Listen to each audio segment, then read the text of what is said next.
last topic. This one is from Jake Fischer. And just because I've seen a lot of Bulls fans, anytime trade stuff comes up, they immediately go to, why we're looking to trade this player? Let's trade Patrick Williams. Well, Jake Fischer was actually asked about that. And I think his words, and because they're not just coming from me, hopefully they resonate a little bit more with some of y'all that are stubborn, right? Jake Fischer was asked, have the Lakers looked into trading for Patrick Williams or Ayo Dosunmu? And Fischer said this, I know the Lakers are looking all across the market. I would be absolutely shocked if they wanted to go at Patrick Williams and take on his 4 years left at $18 million average value. I think they're probably looking at much more flexibility. He then went on to later on say this, Pat Williams does not have positive value around the league. I don't think any team is actively seeking him out.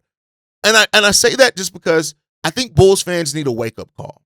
You don't go into a trade deadline, even though, listen, I've told y'all, I don't want to see the Bulls trade Kobe White. Understand that they could, and maybe there are deals out there that they can't pass up to get that done. But for every Bulls fan that responds anytime a trade rumor comes up and they're like, why are we looking to trade this good player? Let's trade Patrick Williams. Do you not want anything back? Like, because you're going to have to give up a first-round pick at this point to move off of Kobe White. I mean, to move off of Patrick Williams in a deal. That's just the reality of it. So I need everybody to get their head out there. Well, not everybody, but the people that say that repeatedly, get their head out their ass and realize nobody wants Patrick Williams. Now, he had a good night last night, and I give him tons of credit for that. He performed well last night. And I would go on to say that maybe he should have been out there in the fourth quarter of that game over Kobe White with the way that Kobe White was hurting the Bulls with turnovers. But generally around the league, Patrick Williams does not have good value. There's nobody that's checking for Patrick Williams. Matter of fact, if the Bulls try to call most teams and be like, hey, we got P. Will for you, they probably would hang up right away in the Chicago Bulls' faces, say fuck them and they mama, and never talk to the Bulls again.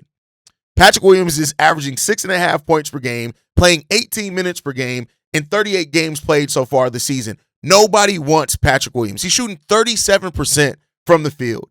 Nobody wants Patrick Williams. So for my Bulls fans that do want to see the Bulls make a trade, Patrick Williams is not the one that you should be calling, screaming, and crying about that the Bulls aren't trying to trade, because guess what? They would have to actively give up assets to make that happen to move P. Will. And that's not the position that the Bulls are in right now. Now, maybe if it's a larger deal and maybe if the Bulls are willing to take back some bad salary in a larger kind of three-team trade, maybe you can get somebody to take that. But even then, the chances are very slim because P. Will is the bad salary in most trades. So it's probably